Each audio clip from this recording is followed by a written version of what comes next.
When it comes to your retirement, do you want to have the same old plan everyone else has? Of course not.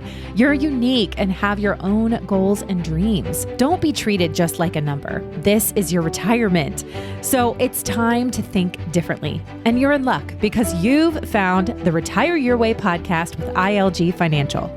At ILG Financial, you won't find generic, run-of-the-mill plans containing the same old cookie-cutter solutions. Dave Chase and the ILG Financial team focus on building one retirement at a time using their Think Differently philosophy. And that means your own comprehensive plan with customized solutions built to achieve just one goal, yours.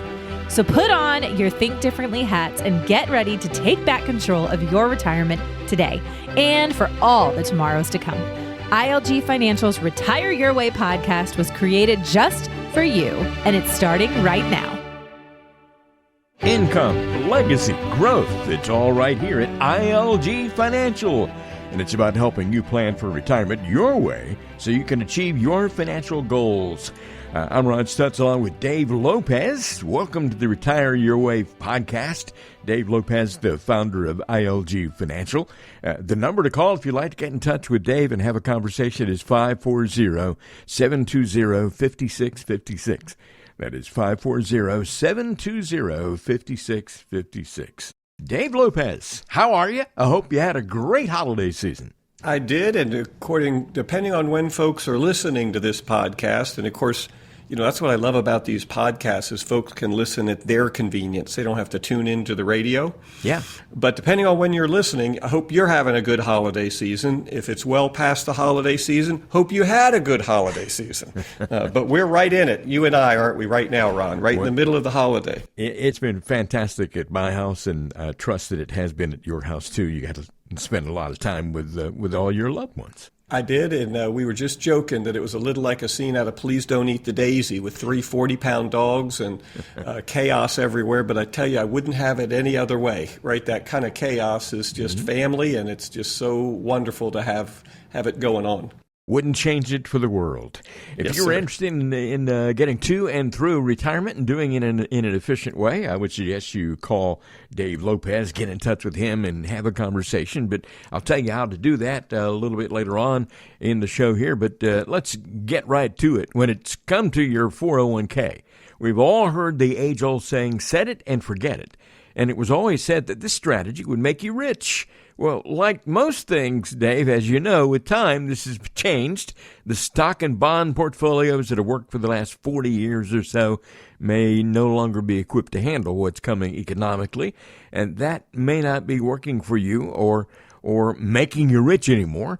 Dave Lopez will dive deeper into this topic and tell us why this may no longer be an appropriate strategy and what would serve you better. Right, Dave?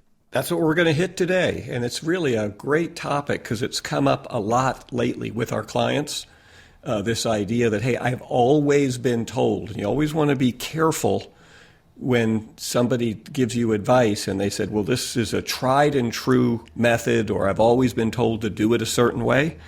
And my reasoning there, Ron, is the only thing that's constant is change. Wouldn't you agree? Exactly. And we've talked a lot about this particular changing landscape in retirement accounts in past podcasts, especially once you're entering retirement. And there are lots of things you need to think about. Things do change, for sure. Yeah, we've talked forever about how as you get in and near retirement, your investment strategy should change because your life has changed, right, at a micro level. How you're going to use the money is different than how you were using and saving the money when you were working. Today, we're going to talk about a macro level, how the world has changed. Mm-hmm. But it's a great example as we walk through this about you have to be very clear of what lens you're looking through when you're looking at anything. And what we're going to talk about today is if you have a very narrow lens, meaning you're looking at something over a historically short period of time, you can draw one conclusion as to what works. But when you just expand your lens, open up your view to look at a little bit longer period of time, you may realize, oh, okay, that's just cyclical. It just happens that the time period I looked at was a part of the cycle, and now we're in a different part of the cycle. And we're going to dig into that today. Well, we talked about before building a nest egg with a mix of stocks and bonds just isn't going to work anymore. Why is that, Dave? Simply put. Yeah, so historically what we've been told is that you use a combination, a stock bond, and the one we'll use today, which is the classic model, is this 60-40 stock bond split. And the idea was, hey, if I just put 60% in stocks, 40% in bonds, hold on, grit my teeth, do the good and the bad, over time, that's going to give me a good rate of return and a nice balance between the volatility of stocks where bonds can be kind of a counterbalance. Have you heard that? Yes, I have. Right. Well, what we're seeing now is that although that did work in the past, first of all, it didn't always work, right? And the period that it worked was roughly from 1980 to around 2020. So what's that, a 40-year window? Yeah, exactly. Well, the trouble is that happens to be the 40-year window that most of us have all of our financial life experience in. So for any of us that are under 65, we've never lived in a financial environment where that 60-40 model wasn't working, right? So let's talk about why it worked in the past, right? When it didn't work, and what we can expect moving forward. How's that sound? It'll be a lot of me talking today, but I want you to jump in for our listeners' behalf if you need some more explanation. Sound good? It's your show, Dave, so you're supposed to do most of the talking. Well, longer-term Treasury yields have hit their highest level in 16 years, causing their value to go down. Stocks are expensive, and you mentioned a while ago it was a window between 1980 and 2020. 2020 was really when set it and forget it was as good as it got, right? Yeah, it's a wonderful example that, have you ever heard that phrase, it's always darkest before the dawn? Yes. Actually. It works the other way too, right? Right before the dusk is always the sunniest kind of moment. And that was, I would suggest to you, is the summer of 2020, right? That was this, think of it as a classic positioning with what's going on in the economy, where the 60-40 split, where you just set it and you didn't do anything and just, it would have really worked. And let me explain. Right, if you had a 60-40 split, stocks and bonds, in the summer of 2020, and you didn't panic right after that was the spring of COVID, right? You had long-term Treasury yields plunged to literally record lows. That's the government dropped them to try to fuel the economy and get it moving. So when that dropped, if you had existing bonds in your 60-40 split, their value went through the roof. And that's another podcast. I think we've done a little bit about that, about how if interest rates drop, existing bonds go up in value, right? Well, that's what would have happened if you had been holding a 60-40 split. Interest rates plummeted in summer of 2020. Your bonds actually went up in value, almost as much, if not more, than stocks go up in value. At the same time, when interest rates plunged, everyone plunged right back into the stock market, right? And part of that was the Fed guaranteeing people that they weren't going to let the economy crash because they were going to print money with quantitative easing, right? And so that gave everyone confidence that the government was going to back the stock market, and they ran back into the stock market. The result of that is a 60-40 split in that summer of 2020. You'd have earned think of this, a respectable 15.3% for the year. Oh, my goodness. Yeah. Well, of course, that sounds, you think you're a genius, right? You're like, once again, the age-old adage, 60% stocks, 40% bonds, proved to work. But that was about as good as it got. And this really attracted so many new stock investors, right? It did. People plunged in. Ever heard the term, there's no free lunch? Yes. Right, and that's what happened. If you think about what I just said, all of the things that caused 2020 to be so good were artificially induced by the government, right?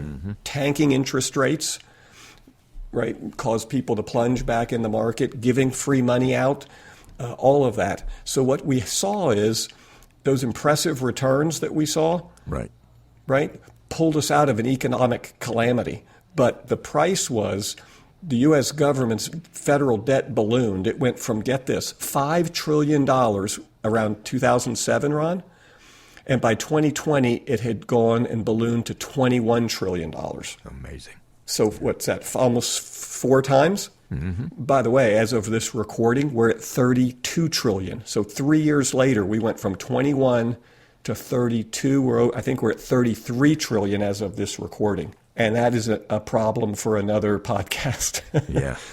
But my point is that now. Yeah, the debt ballooned, right? Interest rates plummeted, right, to once unthinkable lows of 0%. Yeah. Right?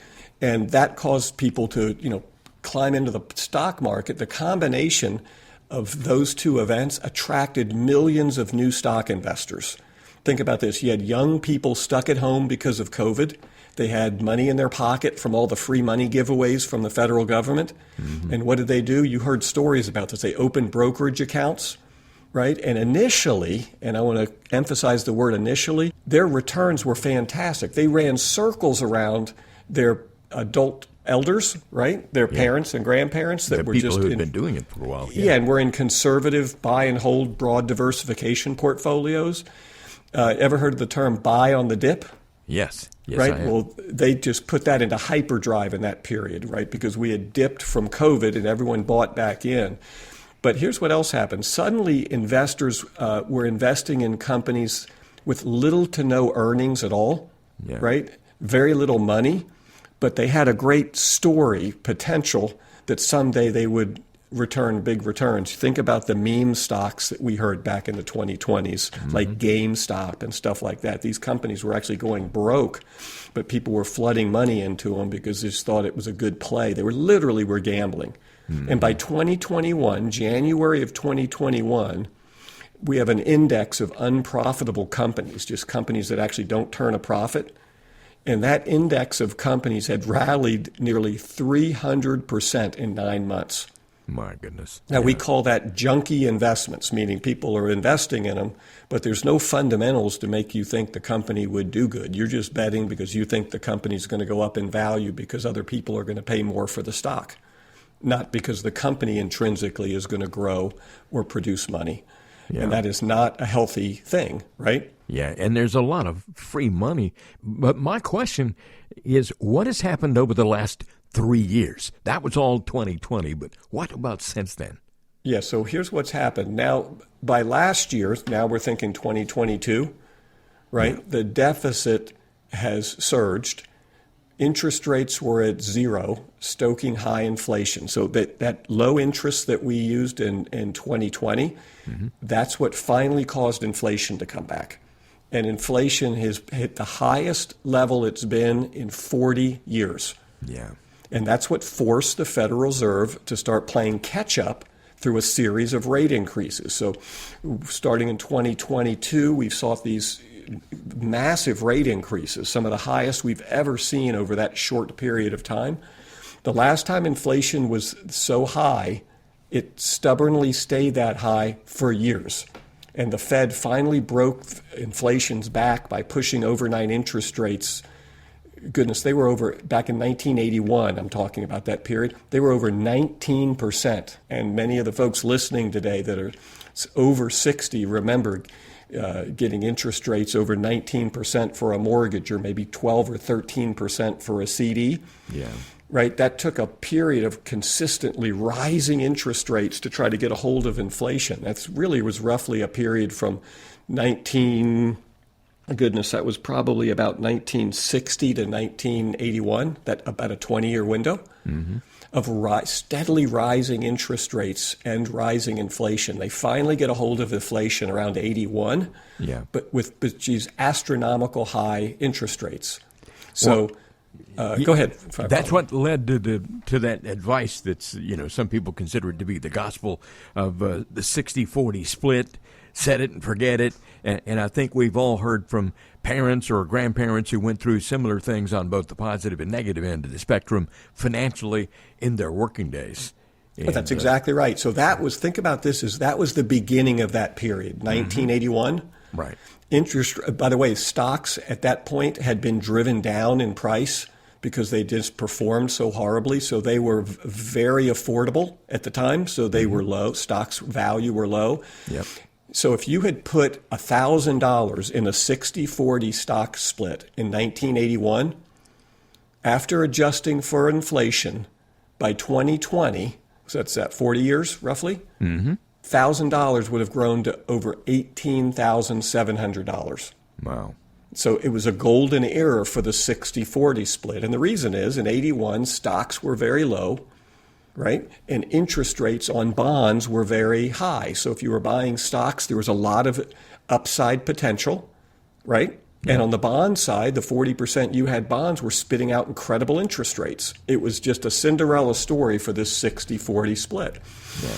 Okay, and then it continued for 40 years because for the next 40 years, from 1980 to roughly 2020, interest rates steadily declined over 40 years. And if you remember from earlier in the podcast when I said if interest rates go up, the value of your bond goes down, correct? Right. Exactly. Well, if interest rates are going down, the value of your bonds goes up. Right. So for 40 years, you literally couldn't have made a mistake on the bond side of your portfolio just because interest rates kept dropping. Mm-hmm. So your existing bonds, not only were they spitting off interest, but they were actually worth more money than the day before just because interest rates dropped. So that was the perfect environment, right? Low stocks, high interest rates, and then from then on, a period where stocks steadily rose to get back to normal valuations and interest rates steadily dropped, so that you got great returns on your bonds. Cinderella story for the 60-40 split, as evidenced in that number I just showed you, $1,000 over 40 years growing to about $18,000 adjusted for inflation. And I guess you can think of it as a seesaw. You know, when one goes up, the other goes down. You know, and the reverse. One goes down, the other one goes up. So. Yeah, and that doesn't always happen either, but that's exactly what happened in that situation. Does that make sense? Yeah. So that scenario where you had a situation where we were going to see stocks going up and at the same time interest rates going down was a perfect scenario for a 60-40 stock split. So unless you've been working, Ron, for over 43 years, right, that would have been your only experience with how the markets work. Exactly. So, of course, it's very easy to say, this is how you do it, this is how it works.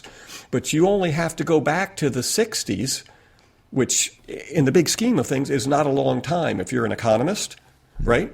To see that's not how it always worked, right? For the earlier generation, which would have been young folks as grandparents, right? Mm-hmm. Or for anyone that their main working years were like me, were 1980 to present, your parents, right? When they were main working years were, 1950 to 1985. Right.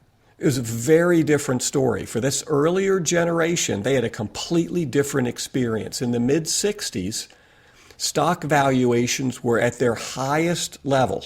Now, does that sound familiar? Yes, it does. That's where we are today, right? Mm-hmm. Stocks at their highest level, right? When you adjust it. Right. But at the same time, they were right at the beginning of this cycle of interest rates starting to go up. And what did I say happens when interest rates go up? Bonds go down. Bonds go down. So you would have literally this 20-year window from 65, roughly 20 years, to 82, 17 years. Did I do that math right? Mm-hmm. Where interest rates were rising, which bonds would have done horribly. If you could go back in time and talk to your grandparents that were investing between 65 and 82 and said, hey, did you do 40% in bonds? That always works. They'd have looked at you like you had two heads, Ron.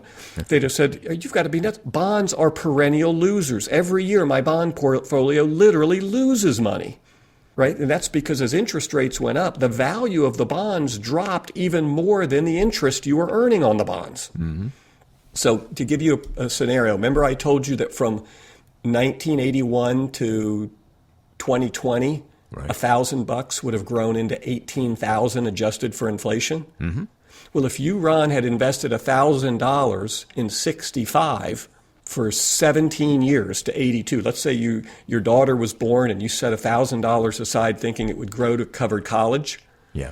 By the time she hit 17 in 1982, your $1,000 would have been worth $785 adjusted for inflation. Ooh, and that's in that so-called 60-40 portfolio, right? The 60-40 split, you'd have literally lost money. Not only would you have not grown the money, you'd have lost money. And that's if you had the guts to stick with it for 17 years. Mm-hmm.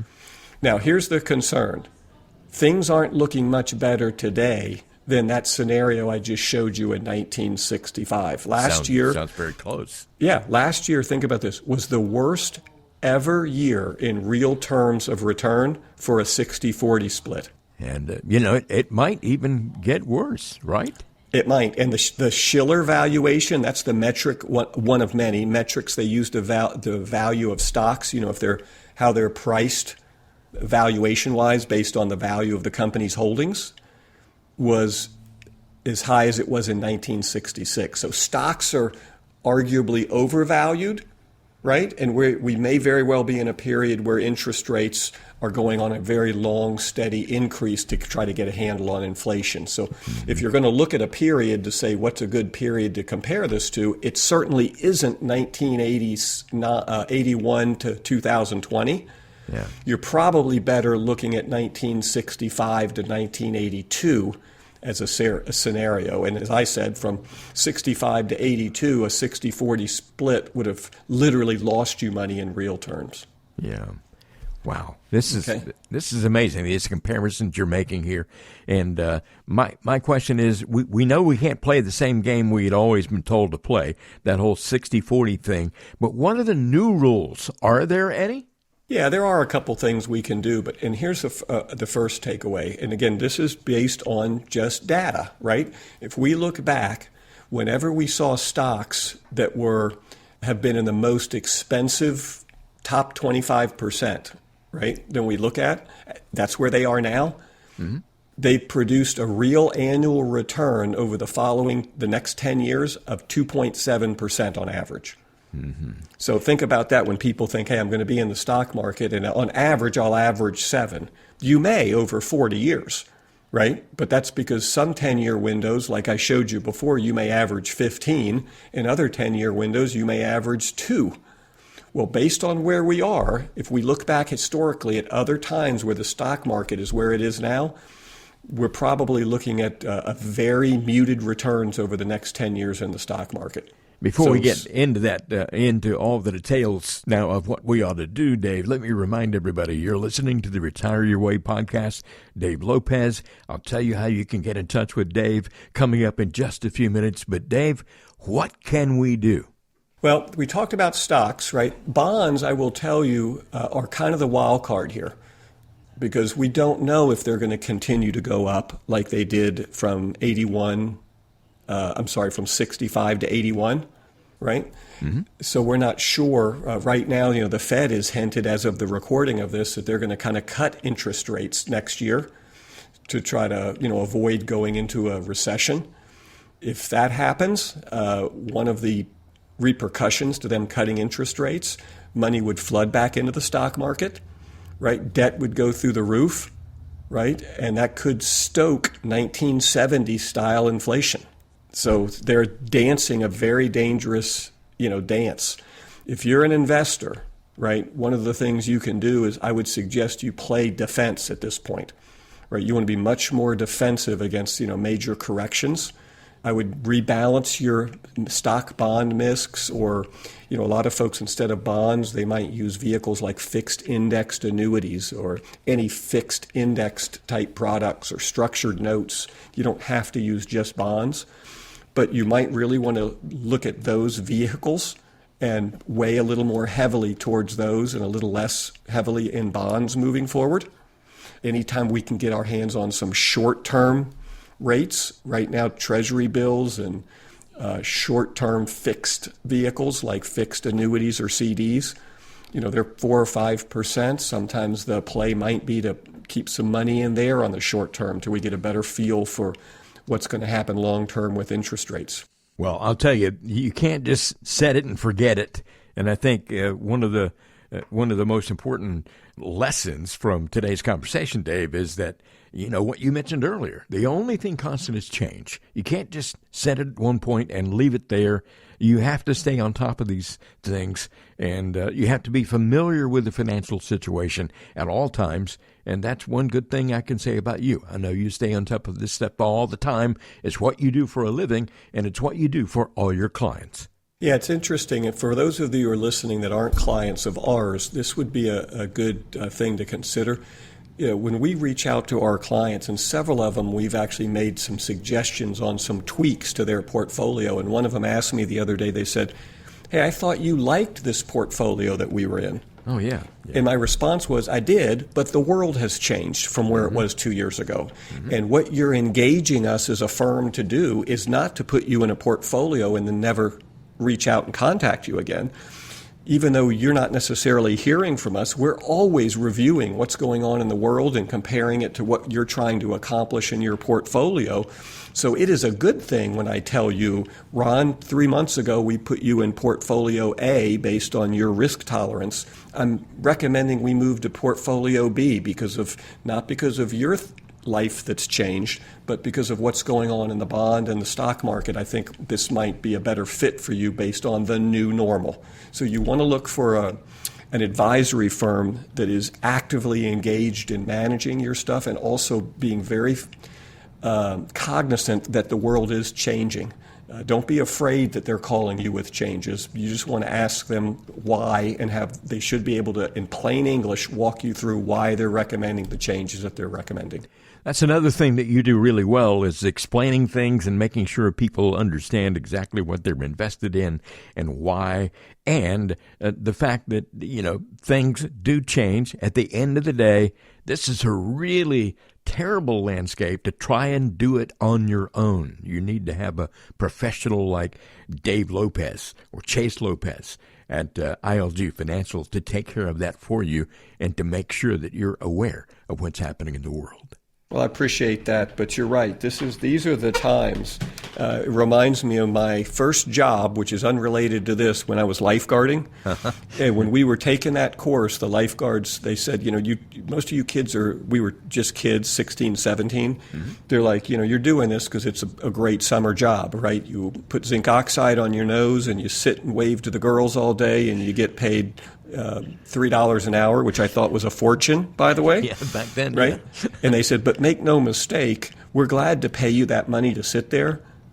You're not really needed until you're needed. Yeah. Does that make sense? You're there for the one time that child goes under, and I need somebody there watching that's going to be there.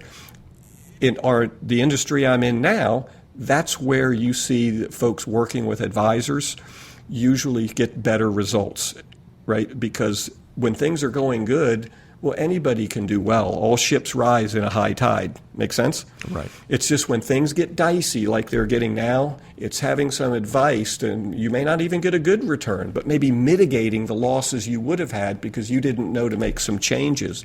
That alone could cover any costs of engaging an advisor for years just because of what you didn't lose. So I would encourage you, even if you're not with us, seek out someone who has experience in retirement planning and investing for those moving from the working force and into retirement, and ask them about what's changing in the world and what they would recommend for you, so you can just get another set of eyes on what you're doing. You mentioned the tide just a moment ago. It reminds me that, when the tide goes out, that's when you find out who's been swimming naked. Yep, that's exactly right. Don't swim naked. Get some help from ILG Financial. Hey, that could be our new logo. I don't even want to see the artwork on that. Well, listen, have a happy new year. For those of you listening to the podcast after January 1st, hope you had a good new year. I hope you have a great 2024, and we look forward to talking to you again. Dave, it's always a pleasure, and I'll look forward to talking to you next time. You too, Ron. Take care. When it comes to retirement, do you want to have the same old plan everybody else has? No, you're unique, have your own goals and dreams. Don't be treated just like a number. This is your retirement. It's time to think differently, and you're in luck because the Retire Your Way podcast is always here from ILG Financial. You can't go with that old 60-40 portfolio. They will always keep you on top of the situation and changes that need to be made. Income, legacy, growth, it's all right here at ILG Financial. Now you're one step closer to learning what a customized retirement strategy can do for you. And we appreciate your listening to ILG Financial's Retire Your Way podcast. I'm Ron Stutz with Dave Lopez. Happy New Year. We'll see you next time.